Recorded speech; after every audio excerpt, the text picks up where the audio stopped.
Good morning, Raptor Freaks. Alexi Outs here. It's Tuesday morning. We're doing Raptor Freak Tuesday trivia today, and it's going to be all about Summer League. So hopefully you were paying attention so that hopefully you can do well on the questions. So I'll read some of the comments on the chat, and then we'll go right into the trivia very, very soon. So let's start off. Trevor J saying, let this wonderful morning bring you new freshness, new confidence, and new success. Have a great and blessed day. I love that wish. Thank you, Trevor. That's in some ways not really a word of wisdom, but more of a wish for this day. Yeah, there you go. New freshness, new confidence, and new success. I love it. Thank you, Commissioner Fun, Trevor J. I appreciate you very much.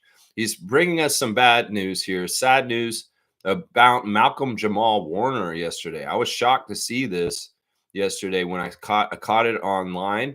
Cosby Show, Malcolm Jamal Warner used to play Theo, died in an accident on vacation this yesterday.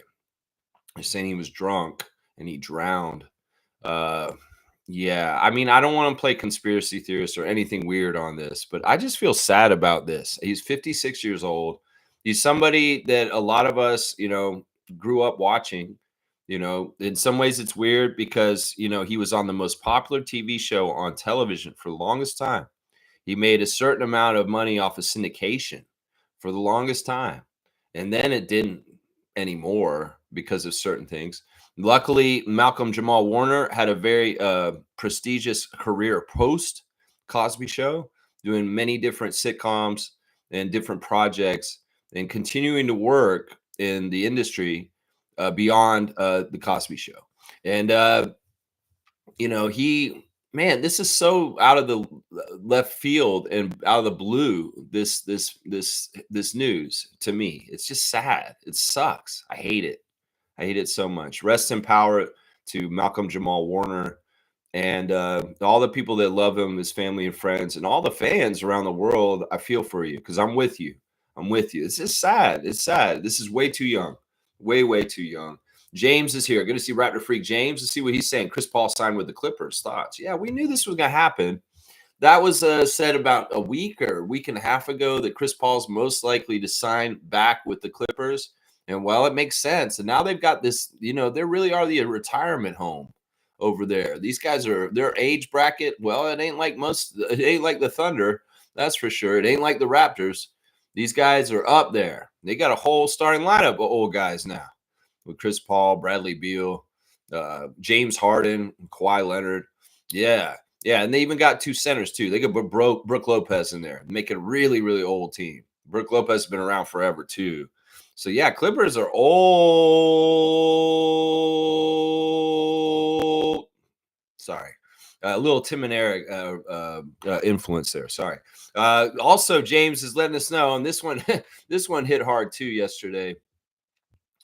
I mean, I'm glad. I'm so happy for this. It makes sense in some ways. Orlando Robinson signed a contract with the Orlando Magic yesterday. So the possibilities of him coming to the Raptors again this year, they're out the window now. And the man's a Magic. Orlando is a Magic. And in some ways, I'm very, very happy for him. He deserves to be in this league. I think he's a good player. And, well, the job he did on the Raptors last year was seen on tape.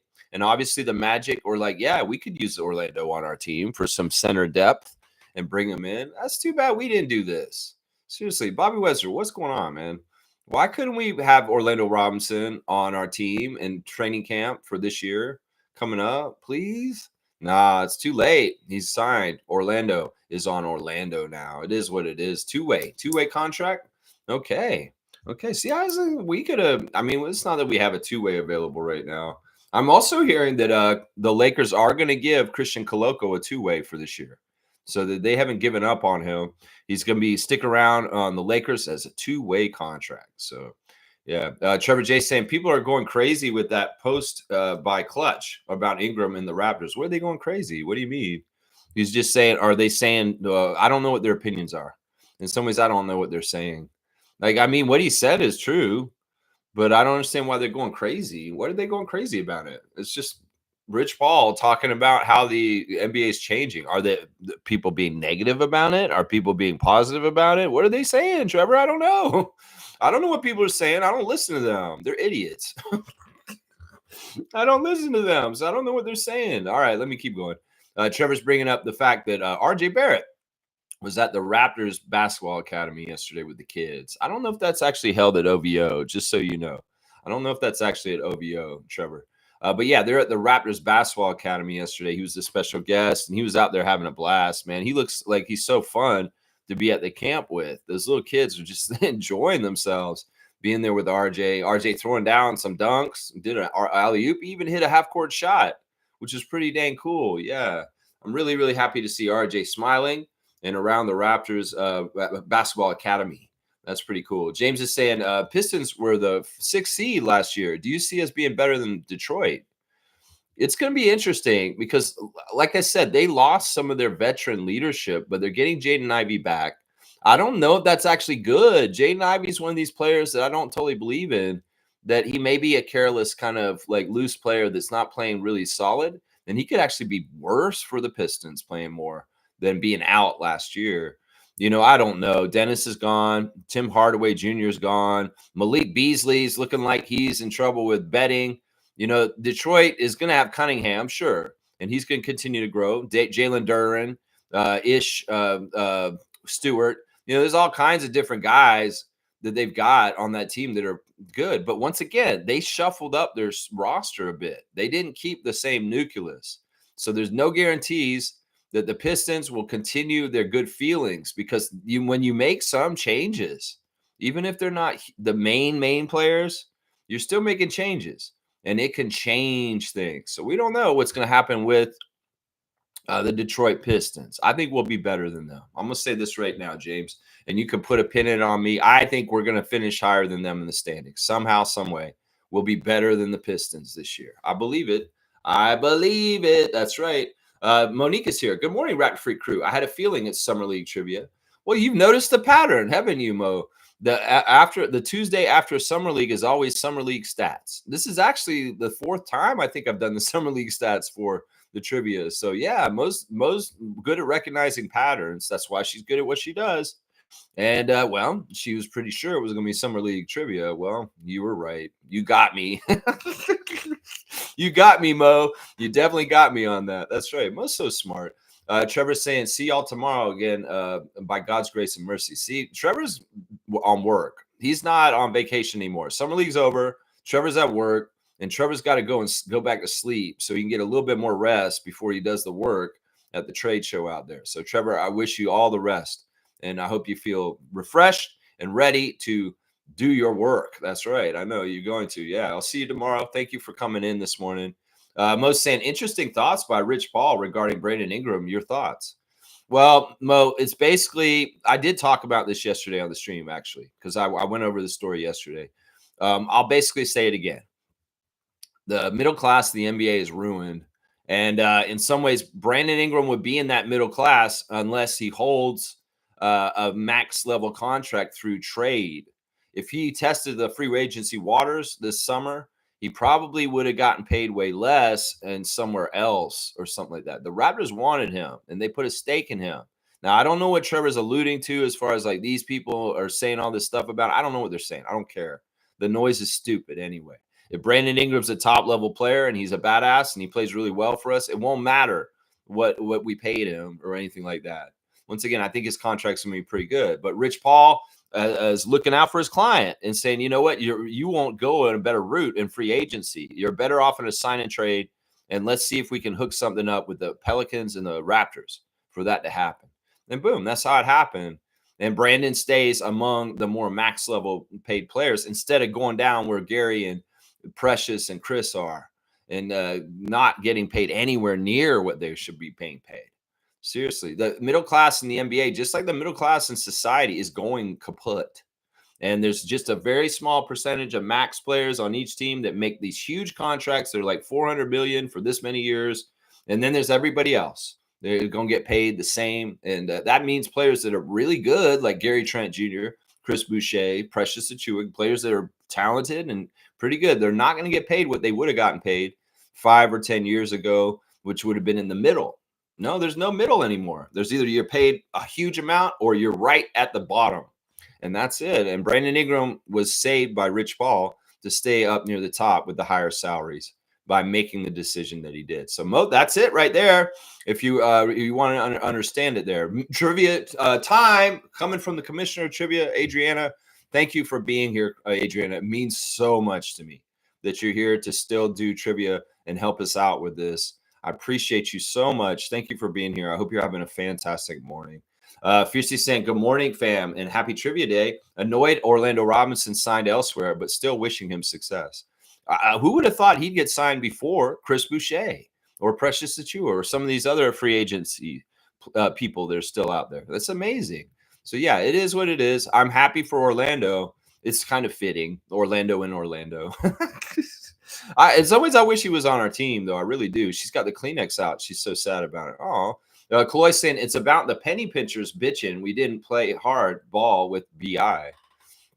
Okay, so that's what the noise is about it, is that we didn't play hardball. You know what? There's going to be negative people in the Raptors fan base that are just going to be negative no matter what we do. And I'm sick of them. I'm so sick of y'all. Y'all just watch the game. Stop being so worried about the money. Stop being so worried about this and that. It ain't your money. It ain't this or that. If we do management of the team, we're going to do a good job most of the time. There may be a couple things we don't do exactly right. And there's a dumbass article on ESPN I'll talk about in just a little bit. All kinds of dumb stuff on Reddit, dumb stuff on ESPN website. Yeah, there's dumb stuff. We'll go look at all this. So I don't care what they're saying about the Brandon trade, because honestly, they don't have an opinion that matters until we see what he does. If he's a bust, if he's too hurt, if he does not earn his money, well, then, yeah, he's a problem. He's a failure. But if he's a badass and he kicks so much ass and he's like Kawhi, the second coming of Kawhi for the Raptors, y'all need to all shut the fuck up, is what I'm going to say to those people. Yeah, there it is right there. All right, let's get in the trivia. You guys, we're gotten to the end of the chat. I want to get going on this because I know some of y'all might be trying to get the answers, and I don't want you to do that. Let's go off the top of our heads if we can, because, you guys watch the same games as me. This is about Summer League, so we'll have to see. My glasses are not exactly right now. They're broken. I have to fix them again, but all right, let's get going. Adriana is here to commission for our trivia, and we will go forward. So, guys, first person to write full name answers. Do not write half names. You will not get the points. I want the judge to be strict on this. Spelling doesn't totally matter, but if you spell it more correctly, that's probably a good idea. So keep that in mind. All right, question number one, guys. We're doing Summer League trivia is basically what we're doing today. All right, guys, here's the first question. Who led the Toronto Raptors in blocks at the 2025 NBA Summer League in Las Vegas? Who led the team in blocks per game? Who had the most blocks per game for the Raptors at Summer League? Two-name answer. James is going to say Arish Shamshay, and he is right. Arish Shamshay is the answer. So, and you spelled that correctly, very much so. So, James, you got it. Arish was the leader in blocks for the Raptors at Summer League. That's a good guess and the right guess. That's right. All right, next question. How many Raptors averaged over one steal at that Summer League? How many Raptors averaged over one or more steals per game at the Summer League? How many Raptors? 5? That's not right, James. That is not right. It's a good guess, though. I don't know if I should tell you higher or lower, because it's like, in some ways, this is a certain range of numbers. 7? No, that's not right either. Yeah, if you can be the one who just keeps going. 4? No, Fiercey, that's not right either. I did give a clue to this on the Discord server the other day because I said how many, but it's not actually accurate at the end here. Keep guessing, guys. 8 is not right. Fiercey, you're getting there. 6 isn't right. 2 isn't right. You guys are going to be astounded by this. How many Raptors averaged at least one steal or more? Fiercey got it. It's 9. 9 Raptors. 9 averaged one or more steals. And Randolph getting in there right after, and James too. But on my screen, it's Fiercey Salcera. Adriana, do you see Fiercey ahead of James and Randolph? Because 9 is the right answer. And I believe it's MJ. Yes. Thank you, Adriana. I appreciate you confirming that it is Fiercey Salcera who put 9 in first. Yeah, 9. All right, guys, here's the next question. Who are those 9 then? 100 points for each of the names of the 9 that got one or more steals at Summer League. If you can name these 9 individuals that got at least one steal per game, while they were playing for the Raptors. Jamal Shed, yes, he is on there. Fiercey, he is on there. He is actually 4th on the team in steals. 4th. He's not even number 1. AJ Lawson, yes, he's 3rd. Fiercey's getting 2 of them right off the bat. There's 9 names, y'all. So put them in. You got to see what you can do. Colin Boyle. I know there's a Murray in there, but you know what? Are we going to give that to him? Is it fine if he says Colin Boyle, Adriana, instead of saying Colin Murray Boyle? I mean, I guess it's his middle. His full name is yes. Okay. All right. So we're going to give Colin Murray Boyle to Randolph. Randolph Phillips getting Colin Murray Boyle, who's actually second most steals on the team, is Colin Murray Boyles. All right, I'm going to have to sort out who's getting these in order. Jacoby Walter, Fiercey Saucier, that's number 1 on the list. Jacoby had the most steals for the Raptors at Summer League. He averaged 2.6 steals per game. Monica's got CMB on there. James is saying Jacoby Walter. Fiercey saying Jonathan Mobo. Jonathan Mobo is on here, Fiercey. He is one of the people that had at least 1 steal per game at Summer League. Colin Castleton, Fiercey. No, Colin Castleton is not on this list. Sorry, Fiercey. No Colin Castleton. Elijah Martin is, though. Elijah Martin on the list. Fiercey getting Elijah. That's, let's see. You guys got 1, 2, 3, 4, 5, 6. You got 6 of the names. There's still 3 more names on this list that had at least 1 steal per game. Chucky Hepburn is on the list, Fiercey. Chucky is on the list, Fiercey. There you go. Chucky Hepburn is on there. Yeah, no stats for Colin. Colin did not get at least 1 steal per game. Yeah, there's still 2 names on here, guys. I've got 2 names. You got 7 out of the 9. You've got most of the top ones. So far, it's Jacoby Walter, Colin Murray Boyles, AJ Lawson, Jamal Shed, Elijah Martin, Jonathan Mobo, and Chucky Hepburn. And there's 2 more still. 2 more Raptors at Summer League that averaged at least a steal a game. Yeah. Joyner dude? The Joyner dude. No, not Joyner. Tom Joyner? No, not Tom Joyner. No, Jarkel Joyner. No, not Jarkel. Jarkel is not on this list, unfortunately, Fiercey. Sorry to tell you that. Yeah. Quincy Guerrier. No, not Quincy. Quincy is not on this list either. Wow, I didn't realize this would be so tough. The last 2 names. The getting at least a steal. AJ Lawson's already been guessed and gotten. Mo, he is on the list. You're getting some of them. There's 2 more names, though. You got to think about if you can figure them out. I know this is tough, man. I figure you guys, there's only a certain amount of people on the team. Jamison Battle is one of them. Yeah, Fiercey, you got Jamison.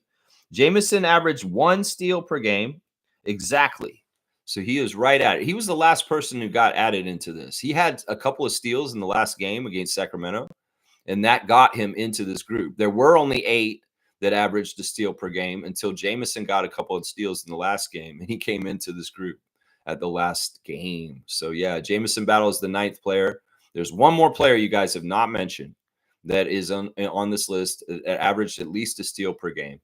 And it's interesting that y'all haven't mentioned this person yet. Very, very interesting, because this person does get steals also. Let's just put it that way. So, yeah, who is it? We're going to see who you guys will guess here. Mo, I think you should get it. If you think about it, Mo, who would it be that would get steals, but also maybe rebounds and also maybe blocks? That's right. Who would that be? Who would that person be that would get all 3 of those pretty good in the category? I know there's a couple guys it could be, but there's 1 more name, and I can't believe y'all haven't been writing it down. Fiercey wrote a lot of names down. I see that, and she got a lot of them from doing this. But who's the last name on the list? Yeah, all right, Mo, I'll give it to you. You got it. It is Ulrich Shamshay. That's right. Even though you half-assed it, we'll give it to you, Mo. You got Ulrich. So Monique is going to get Ulrich Shamshay for the last person on the list. So the 9 Raptors that averaged a steal or more at the Summer League: Jacoby Walter, Colin Murray Boyle, AJ Lawson, Jamal Shed, Elijah Martin, Jonathan Mobo, Ulrich Shamshay, Chucky Hepburn, and Jamison Battle. There you go. Look, good job, Mo. Good job getting Shamshay. All right, next question, guys. Let's see who's paying attention at Summer League. Who averaged the most minutes per game at the 2025 Las Vegas NBA Summer League for the Raptors? Who averaged the most minutes per game for the Raptors? Don't look it up. Try and just guess off the top of your head. Jacoby Walter. James has a good guess. It's not Jacoby. Kareem Thomas says Jamison Battle. That's not right either. It's not Jamison, and it's not Jacoby Walker. I know, spell correct is really mean sometimes. AU Lawson? No, it's not AJ Lawson, guys. It is Jamal Shed. James is going to get it. He comes in and gets Shed. It is Jamal Shed who averaged the most minutes at Summer League. That's right. Seymour's right behind James on my screen, Adriana. Is that what you see there? It looks like James and then Seymour for Jamal Shed. And you guys spelled it right. Yeah, I know it's that Mountain Standard Time. Yep. All right, cool. We got confirmation from Commissioner Adriana. Shed Van Vliet. That's right. All right, question number 5, guys. The Raptors as a team led Summer League in steals. How many did they average per game? How many steals per game were the Raptors as a team averaging for the Summer League? Yeah, how many steals per game were they getting in the 6 games of Summer League? Let's get a rounded number here. 19. Okay, that's not right. 30. Nah, that's way high. 4 is way too low, Fiercey. Come on now. Only 4 steals a game? Come on now. Yeah. Remember, don't look it up. Let's just try and guess. That is closer, Fiercey. 12.7. Very specific. 21's too many, Isaac. 15, Kareem. Oh, Kareem's getting closer. 22. Nah, James. Nah, 12. 12. That's pretty close too. No, it's not 12. Not 7. It's not 13. Okay, Fiercey said 14. It's technically 14.2. And she wrote it in just before Kareem. So 14 is the answer. Adriana, do you see Fiercey is having 14 first? That looks like Fiercey to me again. Fiercey's just tough on that. Yeah, she's tough. Yep. Okay, cool. We got Adriana's number 1 top fan right now. Look at that. She's got the crown and the little number 1 next to her. You're number 1. All right, cool. All right, good job. 14.2 steals per game for the Raptors at Summer League. 14.2 steals. That's pretty good. You know, most teams only average like 6 or 7 steals a game. So we like doubled that plus more. Seriously. It wasn't even close. And you know what? We led the Summer League in steals. That's the best number out of any team for sure, by far. All right, next question. Who averaged the most rebounds per game at Summer League 2025 for the Raptors? Who averaged? Oh, girl power is in effect right now. I see that. Okay, cool. Who averaged the most rebounds per game for the Raptors at Summer League 2025? Ulrich Shamshe is a good guess. It's not right. Jonathan Mobo is another good guess, but it's not right. It's not right. Those first 2 guesses are very good guesses, but they're not right. Mobo Jonathan? No, not Mobo Jonathan, Kareem. I'm sorry. No, these are close. They're up there. There we go. James is on it. It's Colin Murray Boyles. Carlin Murray Boyles averaged the most rebounds for the Raptors at Summer League. He averaged 5.5 rebounds a game. Yeah, 5.5 rebounds. That's right. Please don't tell me it's Castleton. No, it's not Castleton. Don't worry. It's not Castleton. It is CMB. And we got James writing in fully. And we have Randolph second on my screen. Yeah, CMB is right. And Seymour is throwing the white flag because the Mountain Time, the internet is too far. He's stretched too far away. He can't get the message through the bank tube fast enough. Through the interwebs systems. You know what happens, Seymour? You have to write it on a piece of paper, put in the little thing through the tube, like at the bank, and it shoots through, and it's taking so long. And then somebody has to pull it out and read it and then type it in the computer. That's how the internet works, right? Isaac wants to dunk for Seymour. We'll do that. I don't like that Seymour's getting frustrated here. We'll give him a dunk. The Sheriff, you're awesome, man. You're awesome. 130 for Sheriff. On there. I heard this song called City Slicker on the radio yesterday, and I was like thinking about you. I was like, oh, this song's called City Slicker? This seems like this should be the theme song for Seymour Pape. So if you want to look up the song Ginger Root, City Slicker, you should listen to that song today, Seymour, and know that I was driving around yesterday thinking about you listening to Ginger Root, City Slicker. That's right, City Slicker. Yeah. Y'all have a better day than me. Oh, come on, man. We're going to make it good, man. You with Roger's Internet? I don't know who he's at. Trivia is too fast. I can't. Yeah, you guys are doing all right. Seymour said, I avoided a 20-car pileup this morning, so I'm good. All right, City Slicker. All right, let's keep going. Let's keep going, guys. The Raptors, as a team, led summer league in fouls committed. That's not surprising, right? That the Raptors led summer league in fouls committed as a team. How many fouls per game were the Raptors committing at summer league? Rounded. Let's see. Who's got to get that? How many fouls per game were the Raptors putting on people in the 6 games there? 11. That's too low. 23 is too low also. You guys, 32 is a better answer, but it's not right. 25 is too low. 9 is too low. 30 is right. And it looks like we got Randolph getting this one. 30, it's actually 29.6, but Randolph Phillips is going to get that rounded to 30. So Randolph, good job. Yeah, they average about 30 fouls per game. 30 fouls per game. Yeah, 30 fouls. Yikes. Y'all were all right around there. That's pretty good. All right, next question, guys. Who had an amazing poster dunk in the game against Chicago? Who had an amazing poster dunk? I know that's a lot of fouls. 30 fouls is a lot of fouls. That's a lot. It really is. Who had an amazing poster dunk against the Chicago Bulls in Summer League? That's right. Elijah Martin. Fiercely remembers that. Of course, that was Florida's Elijah Martin that threw that ball down like that. You know what? I'm mad, though. NBA G League on their channel came out with the best dunks at Summer League. Guess which one wasn't on there? Yeah. Well, you can't have the best dunks at Summer League and not put the poster by Elijah Martin in the first game of this Summer League for the Raptors. What are you doing, NBA G League? Y'all just don't want to put us on blast. The omission and the ignoring of the Raptors is going to be so bad in the era of King Rogers. I think that you were going to find this very soon. Elijah Martin is exactly the right answer. Yeah, I see that all y'all are writing it in there. That's good. All right, next question, guys. Who collected 8 fouls, but also 7 rebounds in the Orlando Magic game? Who collected 8 fouls, but also 7 rebounds in the Orlando Magic Summer League game for the Raptors? Who was that player that got that 8 fouls? He didn't foul out then because they weren't counting the fouls there. Kaz is saying Colin Murray Voles too. That sounds funny. It is Colin Murray Boyles, is right. And you got this. He came back around. He got the name again. Adriana, we're going to give Colin Murray Boyles to Kaz since he came back and put the Boyles for Voles. I see Isaac right below him. If not, I see also, if we're really being nitpicky, Colin is 2 L's.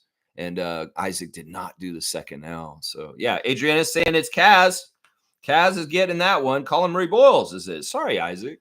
Sorry, benevolent one. Oh, he did write in the double L later. He's put me on blast. He's really trying to – he's not doing girl power. He's doing put Lex on blast power to try and curry favor. I don't know. We need an Adriana emoticon. Then you guys can suck up to her about whether it's the right thing. We're going to have to get an Adriana emoticon. You know what I'm saying?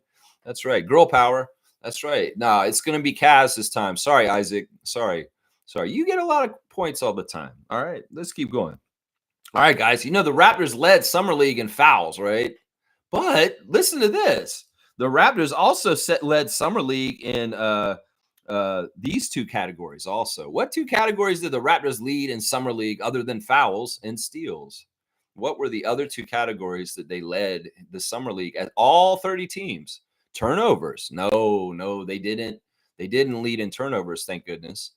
Fat fingers? No, they have skinny fingers. No, I mean, I know what you meant. Yeah, free throws and steals. Free throws. Could you elaborate on free throws, please, Isaac Campbell? Because I you're close on that. I just need 2 words after that. I want free throws something and then free throws something, possibly. Creating turnovers? Yeah, that's not really a stat. That's not really a stat. Rebounds? No, they didn't lead the Summer League in rebounds. Free throw percentage? No, you know that's not true, Isaac. Come on. Free throw attempts? Yes, Isaac Campbell. They did lead the league in free throw attempts. That is right, Isaac Campbell. They had 30.6 free throw attempts per game. So they had more free throw attempts than any other team in Summer League, even though they committed the most fouls. Yeah, so free throw attempts is right. Fast break points is not right, UC. It's a good guess. Drawn fouls. No, that's not right either. Defensive sights. No. Free throws made. Isaac Campbell getting the other one too. Yeah, they're both free throws attempted and free throws made. They actually tied the Magic for free throws made. They both had the average of 21.8 free throws made per game. The Magic shot better at free throw line, so they had less attempts. So that's what it was. So yeah, Raptors led the summer league in free throw attempts and free throws made for the league. So even though we committed the most fouls and we got the most steals, we were getting the line the most too. So that's pretty good. Offensive charges, that's actually a good guess. That might have been one of them. There you go. Look, Isaac sucked up to me and got 200 points on that last question. There you go. Yay, Raptors. Yeah, free throw attempts, free throws made. They were leading in that too, guys. All right, question 11. Trivia is going good. We're learning about Summer League. We're remembering it. Let's see. Which are the Raptors? All right, this is a good question. Which of the Summer League Toronto Raptors did EJ Liddell talk smack to with the most? I have 3 names on this list. Who was EJ Liddell getting into it with the most in the game where EJ Liddell was acting out and being crazy? What 3 players on the Raptors was he messing with the most? Isaac Campbell saying Elijah Martin. That's right. He did get in Elijah Martin's face at one point. So Isaac's going to get Elijah Martin. Jacoby Walter, of course. That was the main one that he got in the face of, Jacoby Walter. Let's see if you guys figure out the last one. Colin Castleton is the last one. Fiercely got it. Yeah, I put Castleton on there for that because he came back around and was talking smack to his face. Good job. You guys remember the beefing. The beefing, yeah. Elijah Martin, Jacoby Walter, Colin Castleton were the 3 main people that EJ Liddell had issues with. Yeah, in that one game. Wow, good job. You guys jumped all over that one. All right, we still got some questions to go, guys. So there's still chances to get more trivia points. And I'll post the totals for the trivia after the game so that you guys can see where you stand at this point. Early in the trivia season, who led the Raptors in the scoring average at Summer League 2025? Who led the Raptors in scoring average? Average most points per game for the Raptors at Summer League. Who was that points per game leader for the Raptors? Yeah, Fiercey, you keep spell correcting his name weird. Yeah, and it's in Lawson. It's AJ Lawson. Yeah, sure, we'll go with that. Fiercey fixing it and putting the AJ in afterwards. AJ Lawson definitely was the leading scorer for the Raptors points per game. Yeah, Castleton finally got on the board for that. Colin Murray Bowles, that's a good guess, but it's not right. It's not right. Castleton did finally get an answer, but it was for a dubious thing, not necessarily a good thing. All right, next question. Who got 6 offensive rebounds and 20 points against the Golden State Warriors at Summer League 2025? Who got 6 offensive rebounds and 20 points against the Warriors in the Warriors game? That's right. Colin Murray Bowles is right. Isaac Campbell running in there and grabbing that one. It's a steal, just like the Raptors. Isaac Campbell getting CMB, who got 6 offensive rebounds and 20 points against the Warriors. You're noticing Colin Murray Bowles' name is answered a lot of these questions. That's pretty good. That's pretty good. It looks good that his name is the answer to a lot of these questions. All right, next question. We still got 4 more to go. It's apropos that the Raptors averaged this many points a game in the Summer League 2025. It's apropos that the Raptors averaged this amount of points per game for the whole entire Summer League. This is their total point score. How many? 100? 100, Isaac? No, they didn't average 100 points at Summer League. It's apropos that they averaged this. 95 is exactly right, Fiercey. And why is that apropos? Because that's the year the Raptors started. The Raptors averaged 95 points per game during Summer League this time. Yeah, look at y'all putting the 95 in there right there. Fiercey's number 1 on my screen, Adriana. Isaac's second, and Kareem is third on my screen. First to it was Fiercey. Raptors year, yeah, 95. Yes, thank you, Adriana. Thank you. All right, next question. Who got the only double-double for the Raptors at Summer League? There was only one double-double by the Raptors the whole entire Summer League. Who got it? Who got the only double-double for the Raptors at Summer League? Yeah, who was it? AJ Lawson is not right. AJ Lawson did not get the only double-double. No, he did not. There's only one double-double out of the whole entire Summer League. Nobody got a double-double other than one person, and they got one double-double. Who was the person who got a double-double at Summer League? CMB. Colin Murray Bowles is not right, Wayne. Good to see you this morning, Wayne. Good to see you. Yeah, it wasn't Colin. Who got the only double-double for the Raptors in the 5 Summer League games that we played just last week? Colin Murray Bowles is not right, Randolph. I know he's been the answer to a lot of these questions today, but not on this one. Who got the only double-double for the Raptors in the 5 games at Summer League. Who would it be? There's only a certain amount of players, so we got to think about it. There we go. Randolph's going to get this one. It is Jamal Shed. Jamal Shed got a double-double in the Sacramento game that we lost on Saturday night. He had a double-double in assists and points. So Randolph getting on this one too. Randolph's gotten a couple of answers today. I like this. I like to see Randolph getting on the trivia game and, coming in and getting some answers. Elijah Martin is not right. Sorry, Monique. It is Jamal Shed. Shed did the double-double. That's right. Not Mobo. Sorry, Isaac. Nope. Shed. That's right. All right. 2 more questions, guys. All right. Who got the technicals in the Sacramento game? There were 3 technicals handed out at Sacramento game, the last game we played. Who were the people that got the technicals at the Sacramento game, the last game we played on Saturday night? Jamal Shed is not right. He did not get a technical. That's right. Colin Murray Boyles is right. Kaloy has got that one. It is Colin. He got one of the technicals. He got an illegal defense. That's what the technical shot was. It was that. Yeah, it's not Colin Castleton. No. Who got the technicals in the Sacramento game?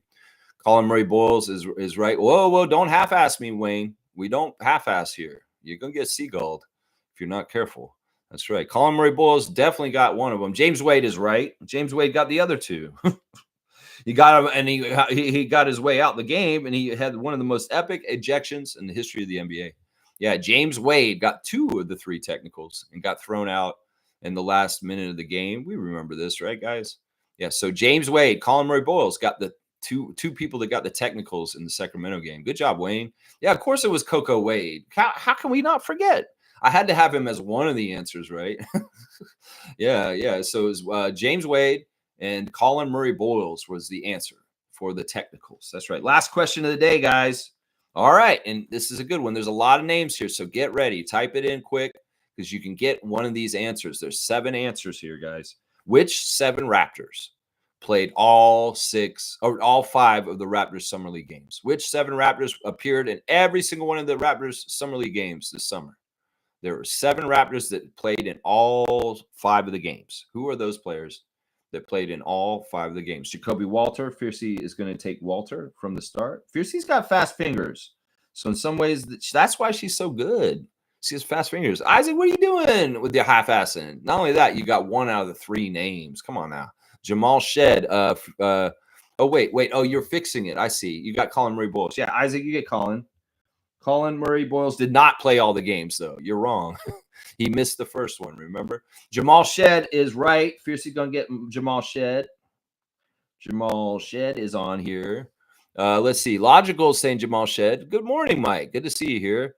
Wayne's throwing a bunch of names on there. We don't do half names. You got to do the full. Elijah Martin. You're getting Elijah for this one, Mo. You got Elijah Martin on this one. You're the first one to put Elijah Martin in. Ulrich Shamshay. Fiercely. Yeah, you can have Ulrich Shamshay. That's right. He's on here. Let's see. Jamal Shed. Yeah. Me? No, I didn't play all 5 games.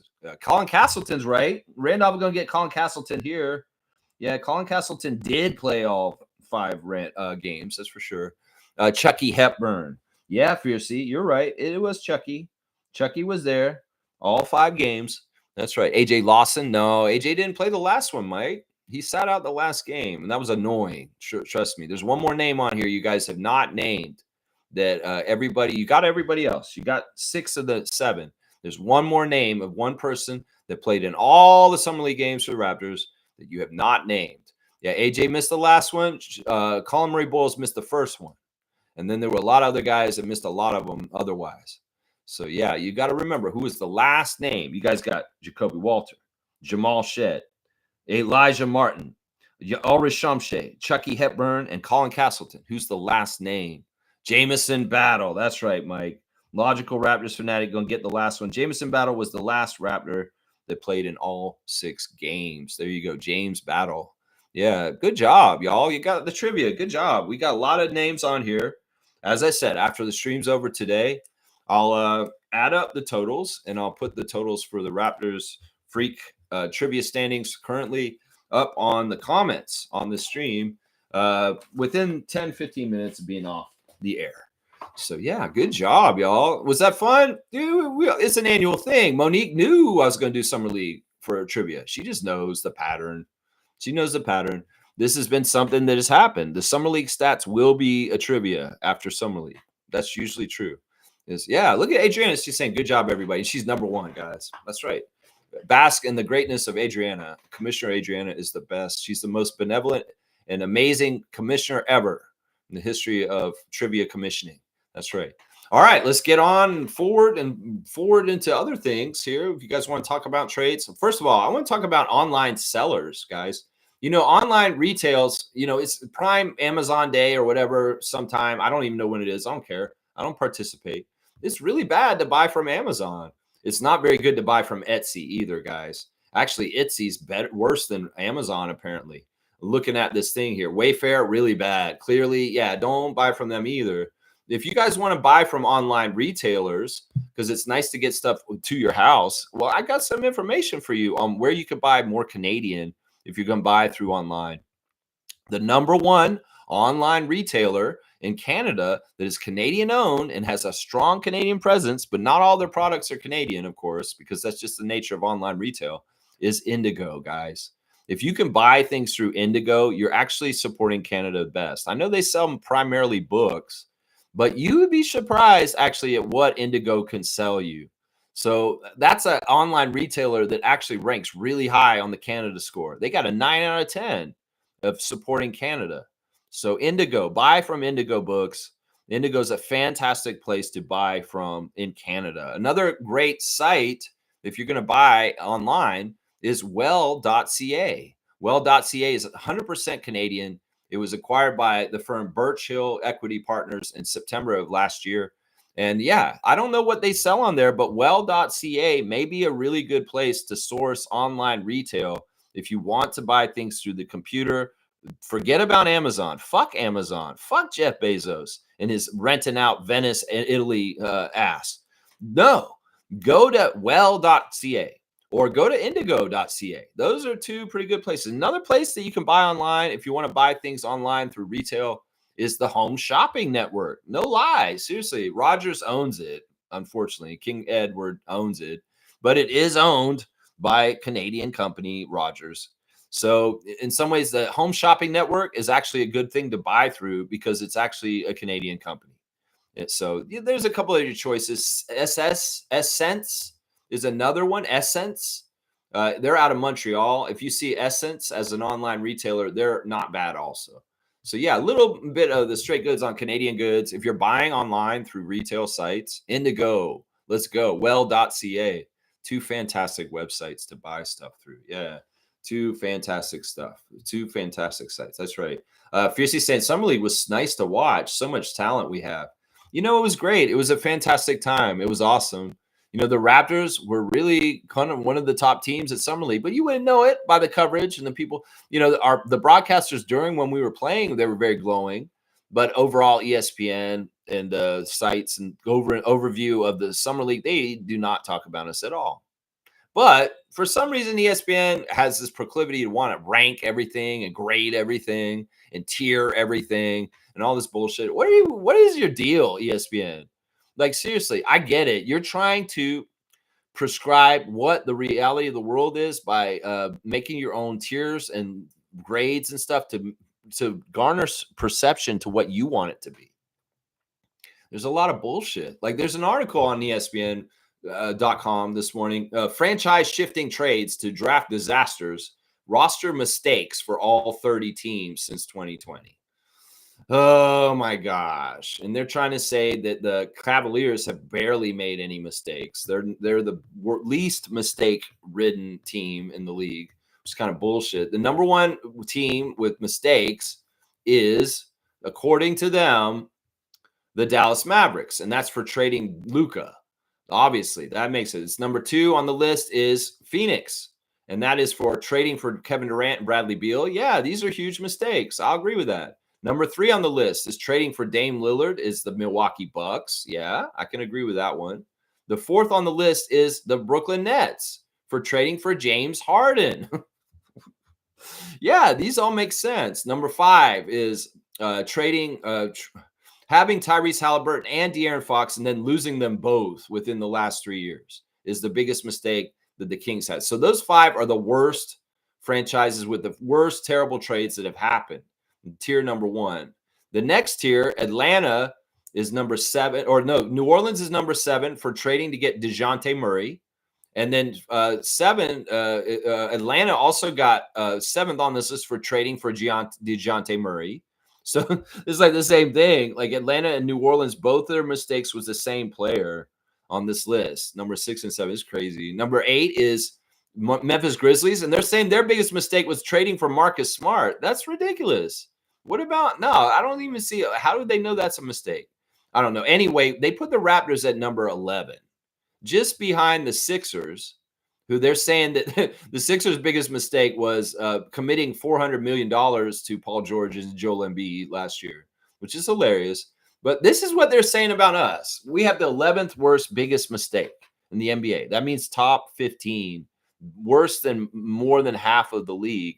And it's so ambiguous and stupid. And it's honestly the dumbest thing that it keeps getting purported. And dumbasses in Raptors Nation are going to parrot this shit. Watch. The biggest mistake the Raptors made was repeatedly trading first-round picks for role players in the last 3 years. And they've got a list. They say we messed up when we traded a 20th pick for Thaddeus Young. Yeah, we heard that bullshit and that noise. Thaddeus was fine. And what was that pick? Malachi Branham? Okay, it's not like that was, in hindsight, a huge deal that we traded a pick that became Malachi Branham for Thaddeus Young. Jakob, of course, they're saying that we messed up when we kept Jakob and we lost the number 8 pick, which was Rob Dillingham. Ochai and Baji, Kelly Olynyk trade. They're saying that was a mistake because that pick landed Isaiah Collier at number 29. Once again, they're overvaluing new players coming in over players that are more established and further along. Brandon Ingram, they are also saying that was a mistake, the Brandon Ingram trade, because we sent a first-round pick for Brandon Ingram. Yeah, it's crazy. This is what they're saying. It's not as if those picks have landed any can't-miss prospects, but the opportunity cost for Toronto is steep. That's only y'all saying that. I mean, logical Raptors fanatic myself will argue this, like, what the fuck are you saying? None of the players the Raptors acquired have boosted them into contention. You don't know that yet, motherfucker. We haven't seen Brandon play for us yet, so don't even give me this shit. Young, who joined the Raptors for their only postseason appearance since 2020, averaged 3.3 points and 14.5 minutes per game in those playoffs. Oh, my gosh. Y'all are going to – you can't even give us one of them. You got to say just in general. Yeah, fuck you, ESPN. And your stupid-ass lists and grades and tiers. You know, you don't set the world in reality. You guys can write all the articles you want. You're biased, and you don't look at us correctly. You never have. So whatever. You can say all you want. Brandon Ingram hasn't even showed up and shown what he's going to do to push the needle. So y'all are going to be eating crow. And in some ways, I want to bookmark this stupid-ass article for halfway through the season when Brandon Ingram's torching the whole league. And we'll show you just how stupid your stupid-ass article is. I'm so sick of ESPN. They're so dumb, and they're gaslighting like crazy on the Raptors. Don't listen to ESPN, Raptors fans. They don't like us, and they do not look at us correctly. They really, really don't. They really, really don't. So don't listen to that shit. Seriously. Yeah. Let's see. Smooth saying, rest in peace to Malcolm Jamal Warner. Yeah, I did my thing for him before the trivia today, kind of going over my feelings about his passing yesterday. It was really sad. Let's see who else we got. Fiercely saying Wayfair is so much expensive anyways. Yeah, Wayfair. I don't know. I don't shop online. You know, I want to tell you guys about something that's going on in this world that you may not know about. You know, this predatory pricing online. You know, if you go to a store and you see a TV on the counter, the price is going to be the same for everybody, right? Because it's on the label and you're going to walk in and see that. But when you do online shopping, your prices can be different than somebody else that's not that far from you. They are predatory pricing. And in some ways, they may set the prices online different for different people. Some people may get different prices depending on where they live. If their neighborhood's more expensive, they may geolocate you to where you live, and they may jack up the price for a TV that may be less in another area of town. They may also be watching your spending habits and seeing how much you spend on certain things with disposable income. And they'll jack up the price to the limit. They call it the pain point of how much you will be willing to pay for stuff. It's insidious and it's gross. In some ways, that's why I very rarely buy things online, because they are changing the prices and they're jacking them up on certain people, and they're paying attention to who can pay the most, and they're jacking it up on those people in particular. So I would say go old school as much as possible. If you can go in person to a location and buy an item in person, you will avoid this predatory pricing, which is a real issue. And if there was more regulatory bodies, which they're gutting in the United States right now, there would be more safeguards for this practice against the public. So just know it's still way better to go in and talk to a salesman and haggle with them in person and see the label on the item that you're buying than going online, because you have no idea if they're jacking up the price on you and they're literally selling the same thing to somebody else for way less. It's crazy. That's why I don't trust it. I don't trust it at all. That's right. I don't trust it. Yeah. Monique's saying that trivia was too fast, but good. Yeah, you got some, Mo. You did good. You did good. Everybody got a couple there here and there. So we'll have to see. Fiercey's fast fingers, Fiercey. That's just how it is. She's got, and that's just how she does it. In some ways, she may have fast fingers from all kinds of different things she's had to do in her life, as far as, I don't know, her job or something. Who knows? Who knows? But yeah, Fiercey's fast. Let's see. She's saying Indigo, the bookstore. Wow. Thanks, Lex. I didn't know. Yeah, you'd be shocked what you might be able to buy at indigo.ca. And in some ways, that's kind of how Amazon started, was they were like a book retailer. Seriously. In the beginning, Amazon didn't sell everything. They sold certain things. And one of the main things was books. And well, let's make Indigo more like, I guess maybe not. Let's not make it more like Amazon, but let's understand that Indigo may be a very good alternative, Canadian-wise, to buying from Amazon. Yeah, for sure. For sure. Yeah. Fiercey's saying, great job, Commissioner Adriana. Yeah, she did really good. Thank you, Fiercey. Yeah, Adriana's awesome. I just feel really privileged and blessed that she's interacting with me still, and I appreciate her for it. Seriously, she's a very kind, benevolent person in all kinds of aspects. Smith's saying he got caught in a riptide in Costa Rica, drowning. Not sure if you already talked about this, Lex. I didn't know it was a riptide. I don't have all the details on his passing. I do know that he was drunk. I do know that it was accidental. I know it was a drowning, but I didn't know that it was a riptide. And he was off the coast of Costa Rica. Man, I hate this, man. He's 56 years old. Way too soon. Way too soon. Mike's here. Good to see Logical Raptors fanatic jumping in there. I saw a funny meme. They had the 5 grown-ups from the movie Grown Ups too, and below they had Beal, CP3, Kawhi, Harden, Brooke Lopez. Laugh out loud. Yeah, that's pretty funny. I mean, seriously, they are older. Their age pyramid on the Clippers is old. Very, very old team at this point. Yeah, it'll be interesting to see how hurt they are and how much they lose. Monique and I would joke about the retirement home. Well, the retirement home was in Miami a couple years ago, and now it's out in LA, and it's in the Intuit Dome. Good thing they have a lot of bathrooms, just in case there's incontinence. Yeah. Seymour saying, damn, I thought he died in his sleep. Wow, sad, man. That is sad. That's very, very sad. I hate it. I hate it so much. What an amazing life, and what kind of things he went through in different places. I mean, it had to be hard for all the old cast members of the Cosby Show, going through the ordeal that Bill Cosby went through legally with his reprehensible crimes. It must have been really, really hard for Felicia Rashad and Rudy and Tempest Bledsoe and Lisa Bonet and Malcolm Jamal Warner, Elvin, Sandra, everybody was on that show. Dudley, oh my gosh, because that show was so important and so big in their lives. And it was very much an economic driver, even in syndication. But when Bill Cosby got in trouble, that cash cow went away in some ways. They had to adjust to that. Man, it's crazy, man. Seymour saying Jonas, the 4th Jokic brother, is all in with Denver. Yeah, he's saying this. It's annoying, man.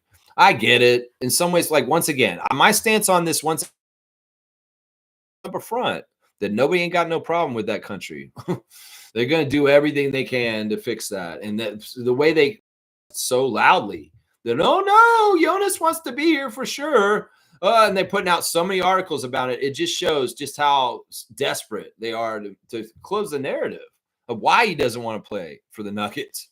Is that like they're going to counteract it with more propaganda? No, he's happy being in America, this fucked up Trump country. No, it's not true. He's just got to say it because the money and they're strong arming him to stay. I don't believe this. I still don't believe this. The man's too smart and he's a nice guy. He's just saying it. Like these are the comments exactly. He said, "I want to clear the air about my playing situation next season now that Denver has made their decision to keep me." See, that's not his decision. He's even saying it right there. That's not, he didn't have a choice. Is that they're not releasing him to go to Denver. I mean, to go to Greece. If they were releasing him, he'd go. He's saying this. This is exactly what Valanciunas said yesterday. I want to clear the air about my playing situation next season now that Denver has made their decision to keep me. They're choosing to say, no, you're not allowed to go. And we're not going to allow you to go. And, well, that's their decision. He didn't make the decision. If he made the decision, he'd leave. Seriously, right now. The idea of playing for Panthikos closer to home was very exciting to me. That sounds like he wanted to do that. But that will have to wait. I am fully committed to honoring my contract with the Nuggets this season and will give it my all to compete for a championship. See, he's just being a good citizen. But you can read between the lines right there. It was very exciting to go play for Greece, but it will have to wait. And Denver made their decision. He didn't make the decision. He's legally under contract, and Denver didn't want to let him out of it. And that, in some ways, that's it right there. But he's fully committed to trying his best because he's a pro. So, yeah, I mean, once again, fuck you, Denver Nuggets. I want to say that over again. Fuck you, Denver Nuggets, for not releasing that man and letting him go home. Seriously, I will stand on that every single time. Seriously, he didn't want to be there. They're making him be there. Mike's saying, tell the Luka trade was bad when Luka actually does something on the Lakers. Tell the Luka trade was bad. It is a bad trade. It is a bad trade. I mean, look, the whole thing is just bad. Mike, you had weird defending the Luka trade last year. And I don't get it. I don't know why. It was a strong arm move by Adam Silver, forcing the Mavericks to trade Luka to LA and to shake up the league and get more interest because ratings were down. And then they tried to compensate the Mavericks by giving them the #1 pick in Cooper Flag. I mean, it's easy to see this. It's so stupid that now ESPN's blaming Dallas for making the worst trade in the world. Well, they were forced to by the NBA. And I know you don't agree with me on this, Mike, but I believe this is true. And I mean, everybody can put this together. It's too convenient the whole way this all worked out. In some ways, the NBA just looks more rigged because of Luka Doncic. In general, Luka Doncic made the league look rigged. Let's just put it that way. That's what it looks like to me. Fiercely saying, I grew up on the Cosby Show. Thursdays were epic. Cosby Show, Family Ties, Cheers, and Night Court. Rest in peace, Theo. Yeah, that was the lineup, wasn't it? That was the lineup. You had the Cosby Show with the Huxtables, and then you had Family Ties with the Keatons, and then you had Cheers with Sam Malone, and then you had Night Court with Harry, the Judge Harry. Yeah,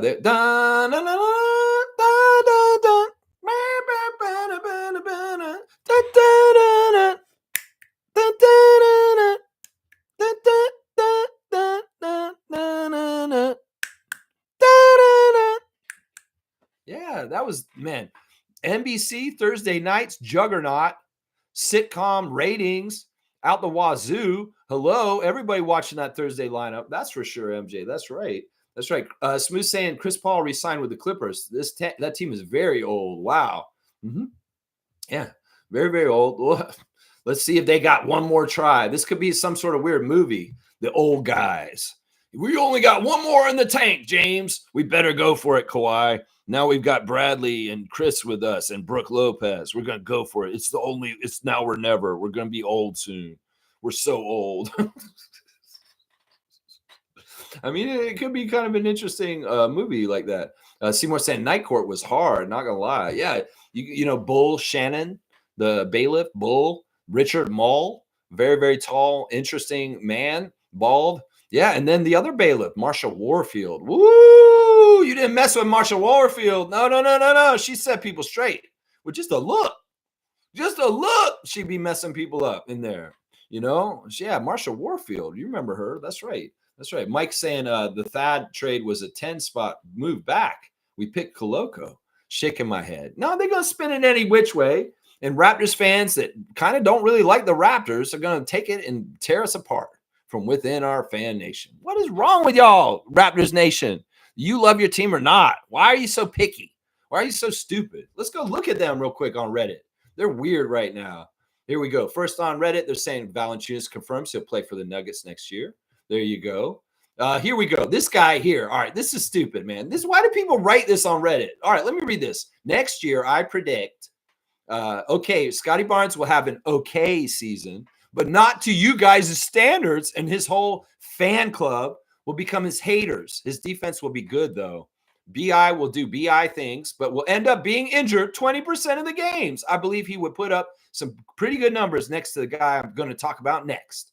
RJ will have his best statistical season this year. He will be better on defense, which will captivate some of his believers, and his offense will add a much needed scoring punch next to BI.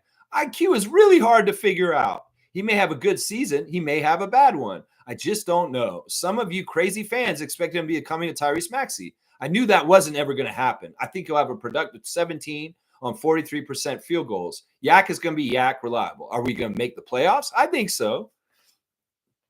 Motherfucker. Tyrese Maxey, Emmanuel Quickly, he's going to be that. You just wait, idiot. Emmanuel Quickly had his most injured season ever last year. And when he gets right, he's going to be right. I don't like half what this guy's saying. Why do people even write this stuff? It's stupid. Like, seriously. Why do you want to predict stupid stuff like that? It's so dumb. So dumb. Here's another one on Raptors Reddit. What would the starting five have to achieve to not be considered having bad contracts? Are these even Raptors fans on Raptors Reddit? Who the fuck is coming in here writing all this shit? Knicks fan, Celtics fan, Sixers fan, other fan, hater fan, United States fan, hockey fan. Who the fuck is in here on Raptors Reddit? Seriously, who is in here? That's right. Here we go. Here's another one. NBA front office rankings. Oklahoma City is on top. Lakers and Mavericks are on the bottom. Where's the Raptors? Where did y'all rank the Raptors? Let me see. They got, all right, Oklahoma City number 1, Boston number 2, and San Antonio number 3. Rockets number 4. Cleveland number 5. Knicks number 6. Don't give me Knicks at number 6. That's some bullshit. Where are the Raptors? And are you ranking us lower because Masai left? Let me just see. Oh, wow. We are dropping. We're way down there. Wow. Golden State's 14. You guys aren't kissing Golden State's ass like you normally do. Seriously. They put the Wizards at 18 and we're below them. No. Lakers at 22 and we're below them. No. CBS Sports, you are wrong. 24 for the Bucks. 25. They put us in 25. We dropped from 15 to 25 since February. Is what here. Oh my gosh. And they're saying Toronto's February ranking gave too much credit to Masai Ujiri's earlier track record and not enough to how weird things have gotten since the Raptors won their championship. Oh my gosh. These motherfuckers, man. These motherfuckers. Other than drafting Scotty, what exactly has gone right for the Raptors since then? Oh my gosh. And he's saying it's not a surprise that Ujiri was relieved of his duties after June's draft. There have been some small wins recently. You know what? If you don't understand why Masai Ujiri was let go, you don't need to be fucking talking about it, CBS Sports. Man, I can't stand people ranking. They say we're the 23rd worst 25th worst front office in the league now. Holy crap. That is so crazy. I can't believe this, man. In some ways it's like, whatever, man. This is what happens when Masai leaves. All the respect for our team goes out the window with the general media. It really is bullshit. Don't listen to these people. Seriously. Somebody here on Raptors Reddit saying RJ Barrett needs to be fully unlocked if we're not trading him. Oh my gosh. Who are you people? You don't need to be making no demands or nothing.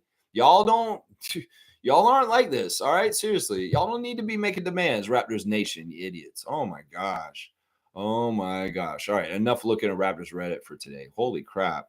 Holy crap. James is saying chances are very low to draft the Ingram level talent with the pick we traded for. That trade is A in my book. It's all perception. And once again, they can't look at things that haven't been sorted out yet, that haven't been determined. Go ahead and say that trade was bad. We don't know. Brandon Ingram hadn't showed up. Golly, I don't understand these people. That's right. If anything, we fleece them. We'll have to see. We'll have to see what happens. Mike's saying the Lakers trade 3 seconds for Darian Finney-Smith, and then he walks like less than a season later for nothing. That's bad moves. Yeah, they're not being honest about the Knicks or the Lakers or other teams, the Sixers. Seriously, they're not being honest on that, man. They're not being honest on any of that, man. Smith's saying, Lex, you're very wise, brother. The online shopping, I did not know that. Hey, this is why I'm trying to help you guys, Reggie, because honestly, I want us to support our country better. And the more we give out information about what is Canadian, what isn't, the better we can do this. I would say in general, it's better to stay away from big corporations in general, if you can. But if you are going to buy from big corporations, buy from big Canadian corporations. Now, I avoid Loblaws like the plague. So if you can avoid Loblaws as one big, huge Canadian corporation, that's doing a good job. That's doing a good job. Yeah. Wayne's saying, is there basketball playing in Europe? There is something coming up very soon. There's a EuroLeague championship, and it's between countries. And some of our players, like Jakob Poeltl, are going to Austria to suit up for the Austrian team and play in this thing. And I'm going to incorporate this into my streams. When these events happen, we'll definitely be covering it and talking about it. So, yeah, there may be a watch party for watching Jakob in international play. We'll have to find out which ones of our Raptors may be involved in this tournament coming up. Even our former Raptors. Jonas is supposed to be playing too. And I'll let you guys know exactly when this is all going down and who's involved. And maybe we'll even be able to watch it on Discord with each other too. So, yeah, there is basketball playing in Europe. There's some sort of tournament coming up, and people are coming to represent their countries in it. So we'll have to see which international players are going to be there. Sandro Mamu? I don't know. I don't think Georgia's playing, but maybe they are. Who knows? Most saying Mamu made it out to the Blue Jays game. Let's do the Instagram story since Monique has brought this up. That's right. Sandro Mamu was at the Blue Jays game last night. First, we got Norman Powell pushing his bags to the airport to get to Miami. There's Norman with the big, huge bag. Well, you don't make somebody else push your bags, man. Seriously, you're a big NBA star. He's pushing his own bags. That just shows how humble he is. He's understanding the grind of pushing his own bags. There you go. Norman in the trenches. Rise and grind every day. That's right. Grady Dick has got Kansas people on blast. There was a Kansas alumni team was playing recently, and they won 59-57. Very, very close game. JHX versus Purple Rain. And Grady's all about it. He was all about his Kansas alumni. There he is with Jalen Wilson in his Instagram pictures. Two Jayhawks hanging out together in the offseason. Elijah Martin's on his phone. He's listening to Morgan Wallen. He likes some Morgan Wallen. He likes a diversity of different kinds of music. There's a great picture of him posterizing somebody at Summer League. And there, he got a new tattoo, guys, on his leg of his dog's face and the dog's paw print. It's pretty cute. So, yeah, there is dog in him. He's got a dog tattoo on there. There's DeMar DeRozan smiling and hugging a friend who's wearing a Comp 10 hoodie. So that's always good to see. DeMar is happy. I always want to see DeMar in a good mood. That's right. Colin Murray Boyles is posting some hoops from, where is that? That is Tommy Hoops. I don't know what this is. It may be a camp or something like that, but Colin Murray Boyles has somebody there that he want to put on blast at Tommy Hoops. I'm not sure who exactly. Lindsey Dunn's at the baseball game, much like Sandro Mamu. Eric Smith's putting his book on blast. We the Raptors is going to be coming out, y'all, in the fall. Check that out. Eric's also up on a trail, up on a mountain. Looks like he's in a very, very nice locale. Yeah, and also, guys, we got to say this. It's SGA Day. Is coming up, guys. August the 7th, they're going to have a Canadian football game, CFL game, BC Lions versus Hamilton Tiger Cats on week 10. And it's SGA Day at the game. They're going to celebrate Shea Gilgeous-Alexander at the Hamilton Ticats game on August the 7th. So you can come down there, and I bet he's going to be at the game with the trophy also. Jacoby Walter chilling in the hotel room at Vegas Summer League. His trainer taking the picture and posting it of him on the phone, looking at his phone. He's posting the Elijah Martin poster dunk also. And there he is in the ballroom working in the work. And it's with Coach Leftwich. Didn't I get an and one right here? Yeah, with Leftwich right up on him. And in the Wynn Casino ballroom there. Morris Peterson is celebrating a date on this day when he was playing for the Michigan State Spartans on July the 21st, 2020. 2024? No, that's not right. 2024? That was a long time ago. That was 2004. Yeah, don't put that 2024. That is July 21st, 2004. That's a long time ago. There's Oshai Abaji with his fiance Avery, and the baby bump is showing, and he's holding it. And yeah, the happy couple is just radiant with joy and happiness. There is Orlando Robinson. He has signed with Orlando. Welcome to Orlando Robinson to the Magic. Orlando, welcome to Orlando. Yeah, it is what it is. I'm happy he got a team, but in some ways, I was like, I wish it was us. I really do. Robinson, we're gonna wear 7 for the Magic. It looks like Robinson number 7. There's RJ Barrett at the Raptors Academy yesterday. It was just fantastic, man. RJ Barrett coming in and being around the kids, Raptors development. Raptors Basketball Academy. And man, this is going to be memories for these kids forever. So cool. He made it hit half-court shot. There he is. Some little kid's guarding him. He gets past him and he throws it down with the left hand. Looks like those hoops are a little low, though. That looked like that was so easy for him to just that might be an 8-foot hoop. Like, that's so easy. There's a crazy alley-oop by RJ too. Maybe it's not. I don't know. It's hard to tell. There he is dapping all the kids afterwards. That's a wrap. Raptors Basketball Academy with RJ Barrett. Fantastic stuff. Memories made. The Angolan Bruno Fernando is in the elevator looking like he's in the Matrix, but also he's with Serge Ibaka. That's right. They're in Brazil right now. Rio. Serge is with Bruno Fernando. So pretty cool to see that. Serge Ibaka, Bruno Fernando, former Raptors hanging out. Savannah Hamilton has just had so much fun at WNBA All-Star Weekend. In fact, at one point, she put on the shoes and got on the court and was hooping, showing her skills from when she played for the TMU here in Toronto in university, because she was a university basketball player. And, well, she's got some skills. I see her with her layup and her shot. It's nice form. And, yeah, she also was interacting with Courtney Williams, which was pretty funny at All-Star Weekend. Courtney Williams was enamored with Savannah Hamilton. Let's see. Scotty Barnes is down in Florida. And he's at a food truck, and his friend is running a food truck called Island Buzz. So if he's putting them on blast, he's like, go get the eats. They're good. My guy, good eats. Yeah, go see Island Buzz down south out of the food truck. He's a friend of Scotty's, and he want to put him on blast on his Instagram stories. Serge Ibaka is on a soccer field playing some soccer with a friend of his who's probably a professional soccer player. And there he is with Bruno and those soccer guys too. And that same picture that Bruno posted. And there's Serge's songs. Shaolin. Check out Serge Ibaka and Melanie. The singles out on YouTube right now. Latest video and song for Serge Ibaka and his amazing musical career. Pascal Siakam is putting in the fitness on his Instagram. He's lifting his weights and putting in that grind. Yeah, he's got weights that have his symbol on it, guys. I'm looking at his weight room, and they've got the PS Heart on all these big, huge weights. Wow. Siakam really does have his own personalized PS stuff, but he won't sell it to anybody else. You got this PS Heart hats and shirts and weights, but why won't you sell them to the people? He just makes them for himself. Also, he did the EdTech engine with Google. That was what he was doing the other day with PS43 Foundation, remotely through the computer with the students here in Toronto.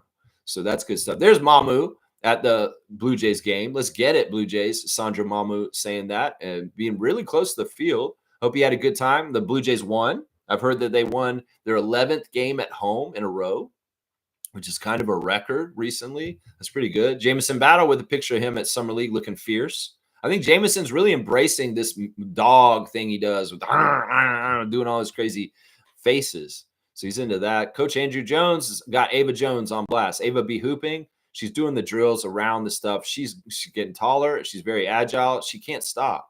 She can't stop working. She just wants to continue to work.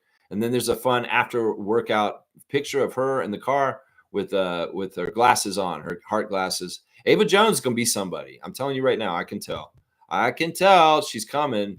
She's coming to play in the WNBA. There's RJ's entrance to the Raptors Basketball Academy on Raptors official admin. Look at all the kids high-fiving him. So happy to see RJ there. Yeah, just a great event. And what I'm telling you, man, this is going to really shape some of these kids. It'd be like, man, that day I met RJ and we got to play basketball. It was so special. There's Toronto Tempo putting on blast a swag box that somebody got sent to them.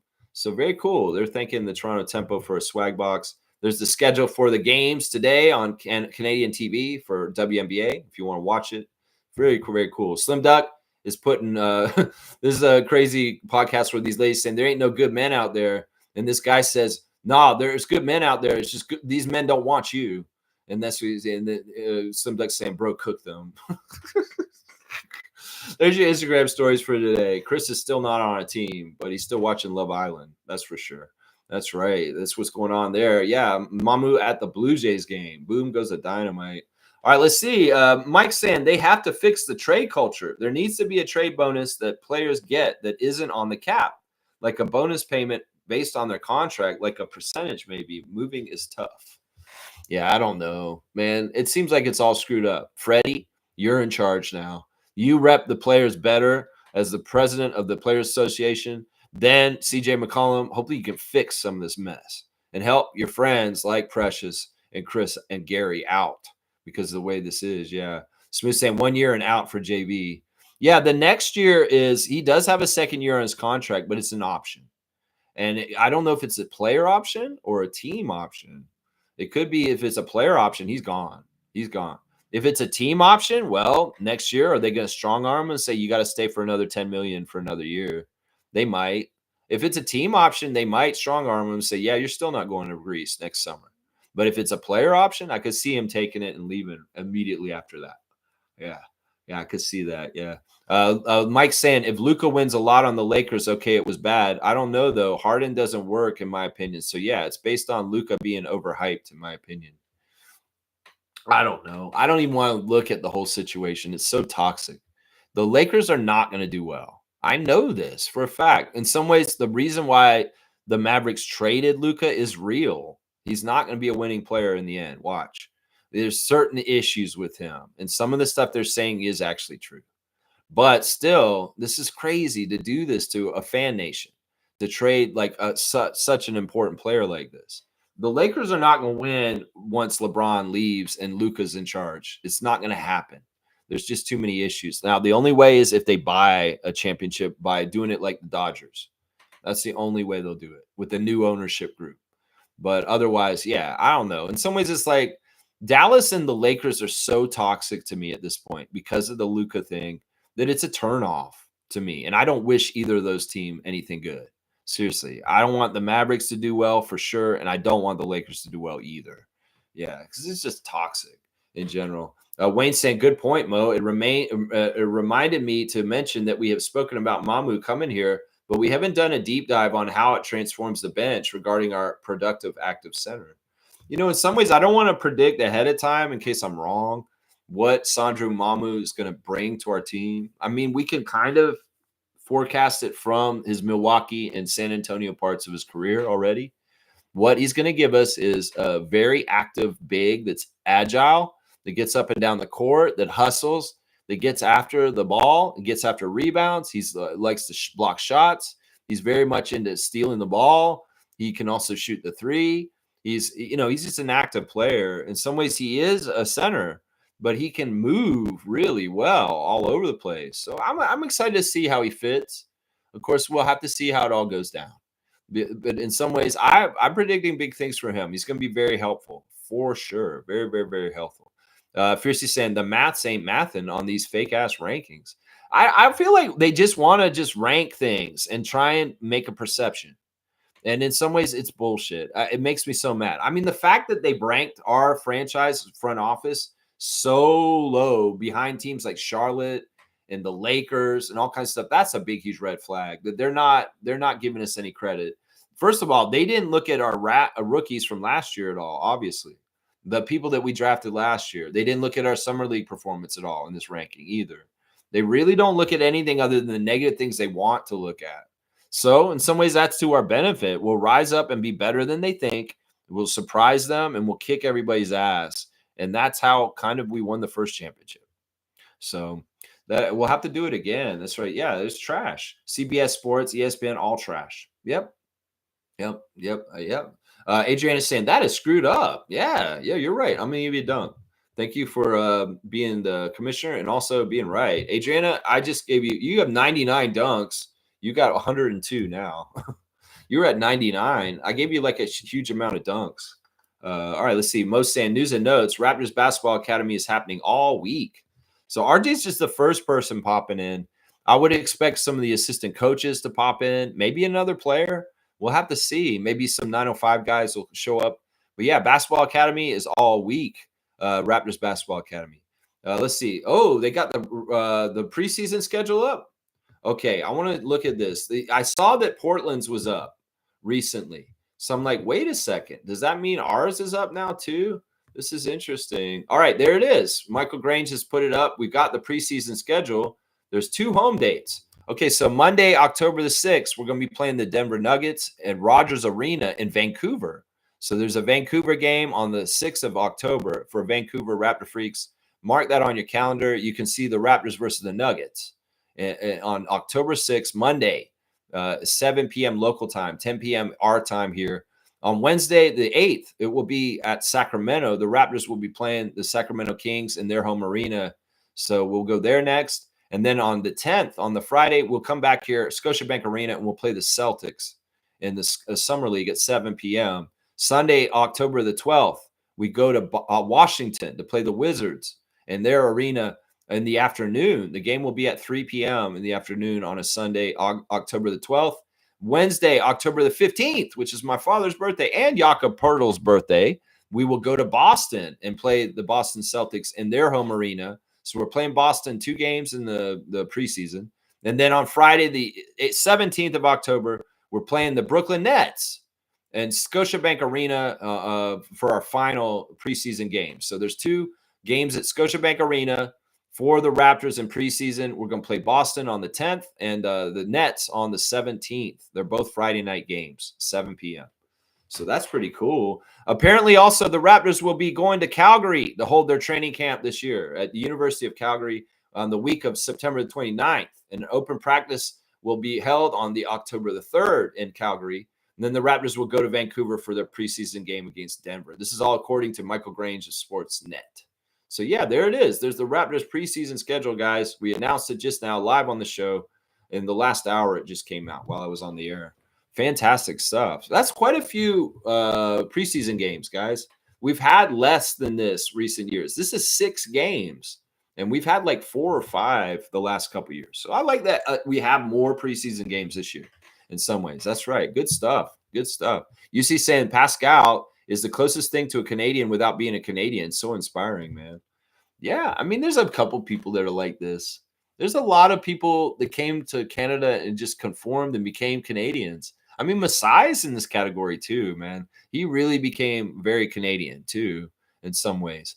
Fiercely saying NBA Canada series, Raptors versus Nuggets in Vancouver on Monday. Just got the email. There you go. Breaking news right there. Mike saying Sandro's spacing is key to get Mobo and Colin Murray Boyle's minutes, in my opinion. I hope it works. Yeah, I mean, I guess in some ways, if we're going to do certain lineups, we're going to once again have to match the spacing, the defense, and the offensive players and have them out on the court at the right time and the right mixes. That's right. Kaloy saying, looking at the Blue Jays, which are playing amazing right now, it makes me less very slightly that Eddie Boy is the majority owner of the Raptors. Makes me less, very slightly less. I don't know what the word you're missing in there is. You mean because the Jays are doing so well, you're not as scared about Ed Rogers being in charge? That's right. Yes, less worried. Okay, you're less worried, slightly less worried. Okay. Wayne saying, listen to CJ McCollum on First Take years ago. He can speak, but there was no decisive philosophy behind his argument, just empty conversation. I wouldn't want him negotiating for me. I've never thought he was I've never liked him. He's disrespectful to the Raptors. He's been disrespectful to us. He said some things publicly that I'm like, yeah, you're an asshole. Screw this guy. So in some ways, I never liked him being in charge of the players union because he doesn't have respect for Toronto Raptors. Well, Fred does. and the right person's in there now. That's right. That's right. Kaloy saying fans have been critical about Shatkins and Schneider, but looky here, Jays are playing historical baseball. Yeah, I mean, this is good. This is good. We want to see progress with those other teams in some ways, so that it looks good for the Raptors too. For sure, for sure. Most saying W stream, W vibes. Go Raptors for life. Keep at it always, Lex. RaptorFreak Tue strong forever. Just helping me limit the comments. I appreciate you, Mo, for doing that. Let me just go and look at the WNBA games. So we're back from the All-Star break, and we got 5 games on the list today. The Sparks are at the Mystics, and Tierra Cruz is the crew chief with Tony Patillo and Gerda Gatling. The Indiana is at New York. Eric Bruton with Kevin Fahey and Teresa Stuck. Chicago Sky at Minnesota Lynx. Fatu Sissoko Stevens is the crew chief with Ryan Sassano and Kelly Broomfield. Atlanta Dream versus Las Vegas Aces. Roy Guibien will head the team with Ashley Gloss and Agana Bazi. And then Dallas at Seattle. Isaac Barnett is the crew chief with Michael Price and Marcy Williams. Those are your refs for tonight's WNBA. Get your WNBA fantasy team set up. We're back at it tonight. And, well, you want to get your points? Well, set your lineup, Kareem Thomas. That's what I'm saying. Set your lineup. Make sure you do it right now. Make sure you don't miss it. That's right. Let's see what else we got. We got a birthday today, and it's the original Raptors scorer. First person to ever score a basket in an NBA game for the Toronto Raptors, Alvin Robertson. Happy birthday, Alvin Robertson. He is 63 today. 63rd birthday of Alvin Robertson, one of the few people in the NBA who's ever gotten a quadruple double. Yeah, so happy birthday, Alvin. Even though you're a bit of a problematic person in some ways. Some people say, why isn't Alvin Robertson in the Hall of Fame? There's like a whole list of people that are in the Hall of Fame. They're like, why isn't this person in the Hall of Fame? Well, because they're not a Hall of Famer, a lot of them. You know, Rasheed Wallace is not in the Hall of Fame because he is a problem player, like with his attitude and his technicals. And he said a lot of things since he's retired about the NBA being fixed and Tim Donaghy. So, like, people wonder why Rasheed Wallace isn't in the NBA Hall of Fame. Well, it's because he's said a lot of things since he quit playing. That's why. Alvin Robertson, well, he's been in and out of prison for battery and different crimes that are not very good. Let's just put it that way. So happy birthday, Alvin Robertson. Either way, 63 years old today. You are a part of Raptors history no matter what. The first person to ever score a Raptors basket, a three-point shot in the first game ever against the New Jersey Nets at Skydome. Alvin Robertson, happy birthday to you, sir. There you go. There you go. Boom goes the dynamite on that. All right, I guess we got to do the classic card. That's the next thing on the list here. Mike saying Larry Tannenbaum versus CJ on that CBA, but owners were peed from the peed? What is PD? What are you doing? From the trade demands and the players sitting, so they came for blood. Oh, okay.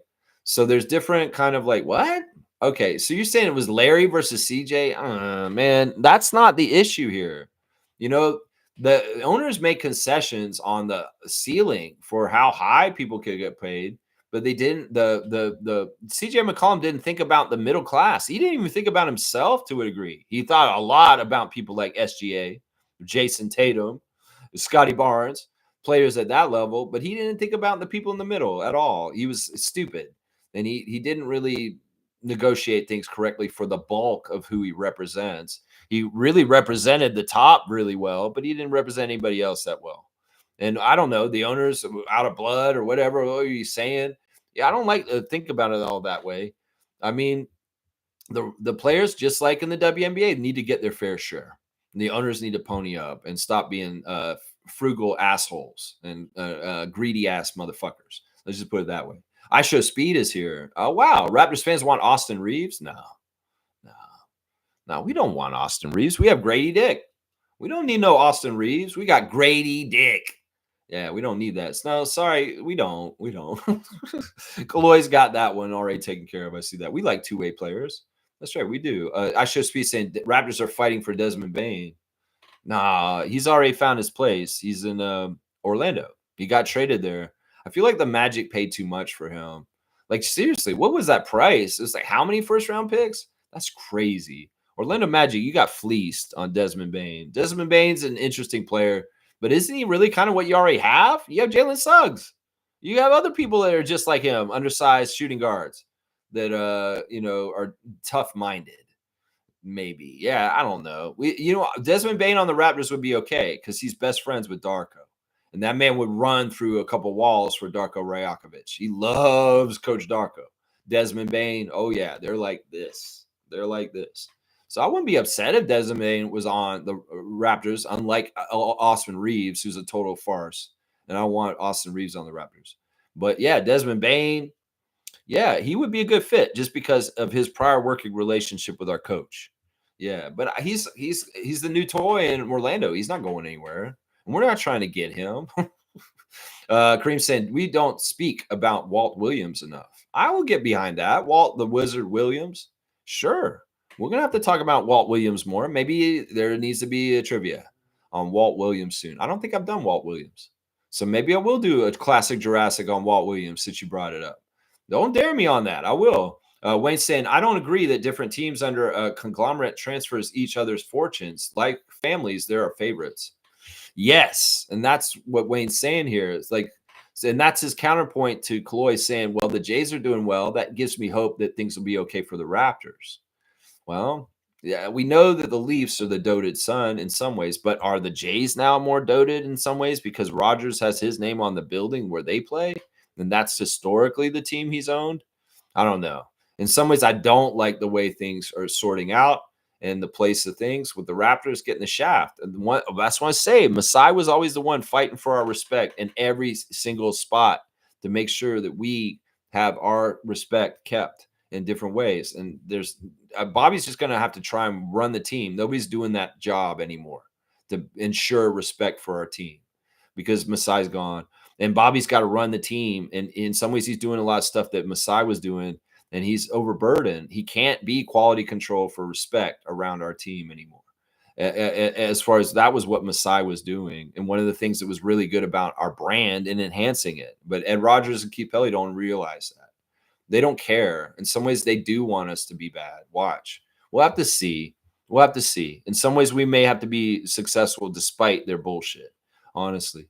Mike's saying Larry T was the head of the Board of Governors. CJ was the head of the NBA Players Association. So they were the parties to decide the CBA with the lawyers. Pissed. I don't know if that was blocked. Yeah, Mike, you do shorthand vernacular because you're like an online dude that I don't do because I'm an old guy and I'm not online dude.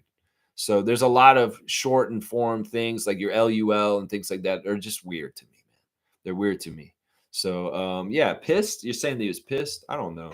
Some ways that's all been done in water in the bridge. I don't know who negotiated what. I don't know if Larry was actually totally the person who's in charge of that. We got to remember he's been a lame duck the last couple of years because in some ways he's a lame duck. He's not going to be around very much longer in the power structure of the NBA for the owners as a board of governors, all that kind of stuff. I don't know how much more he's going to be doing this. This may have been his last hurrah this summer and going and doing that.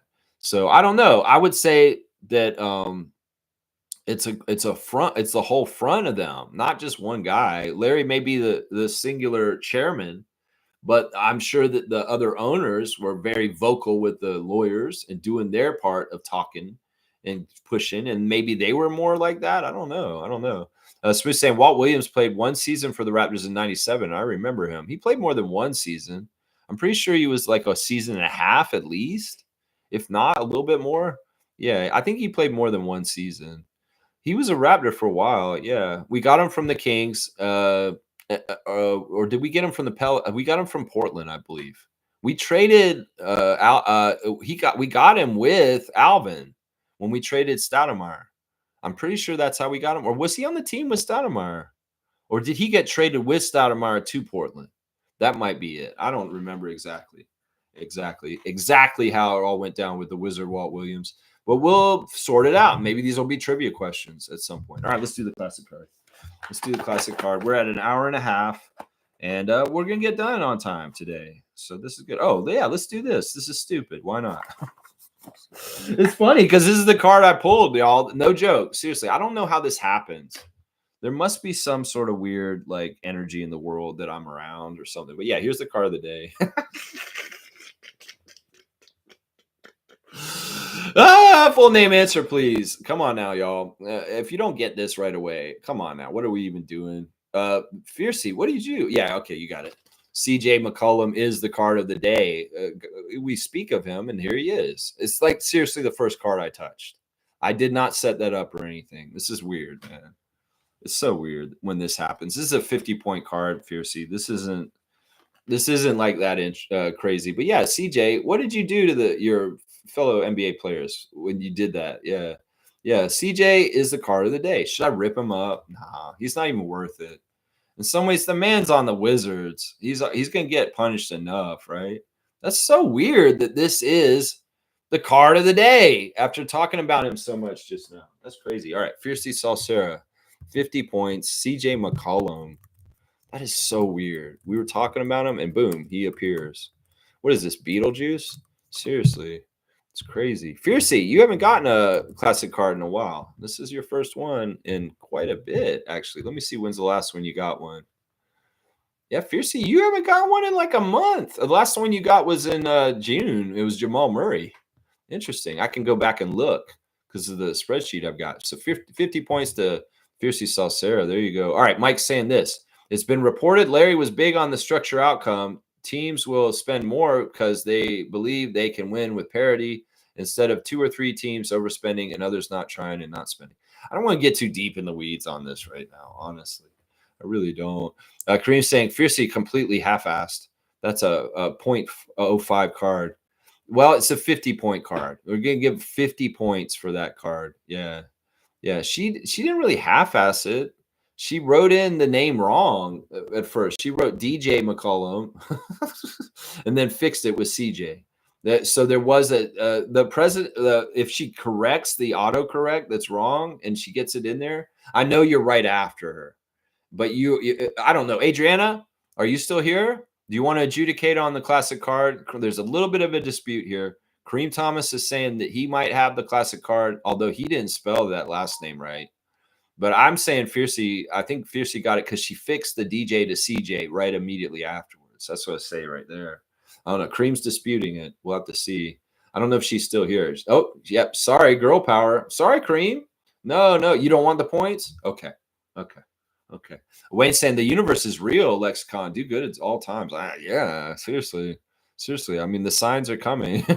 Sorry, girl power. That's right, girl power. Chloe saying, I like the parity all around. They may need to dial down paying that much for a single player, but hey, look at the Raptors situation. If we somehow have a top 4 roster at this price.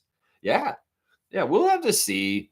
Honestly, everybody's just too quick to try and sully and pull us down and say we're not this, we're not that. But you know what? We're going to be a lot this year, and then we're going to open some eyes. I truly do have a lot of confidence in this team. Yeah. And it's one thing to get into perception and like talk about this is this and this is this and let ESPN try and write the story. But seriously, Raptors fans, watch the team for yourself and go by what you see because they're not watching like we are. So how the hell are they going to be a better expert on the Raptors than we are? I know damn for sure. I've been watching this team very closely for 30 years. And I'm going to know this team way better than Kevin Pelton or Mark Cram or whatever the guy's name is, Cram guy who made that list and stuff like that.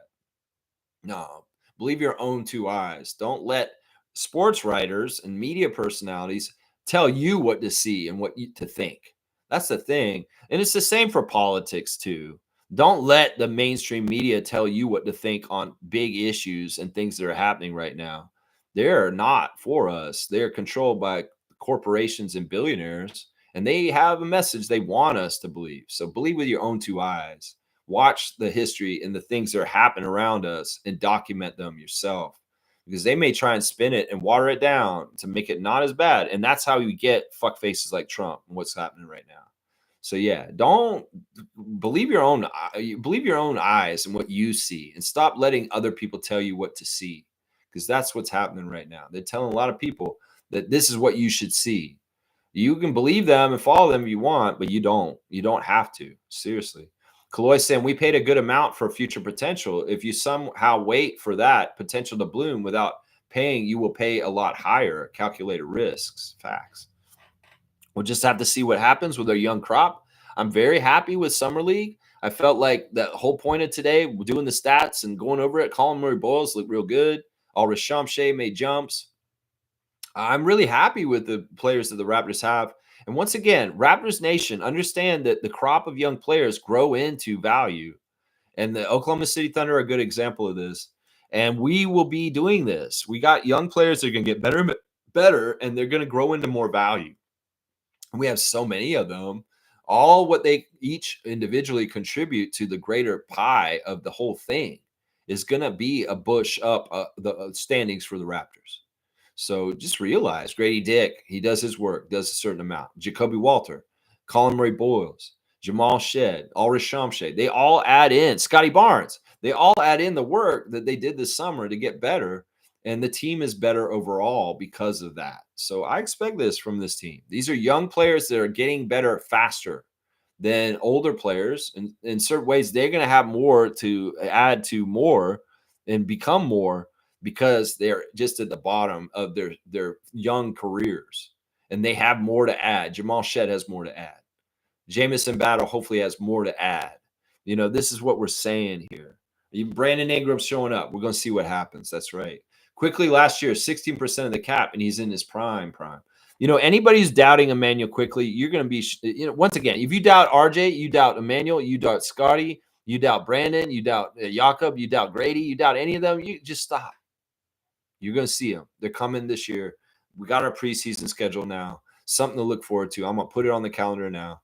Yeah, just stop. Just let them show up, and let's see where they are. That's right. All right, y'all. Thanks for watching the Rapid Freak stream today. I appreciate everybody doing trivia with me today. It was fun. And thank you so much, Adriana, for being the commissioner today. Girl power.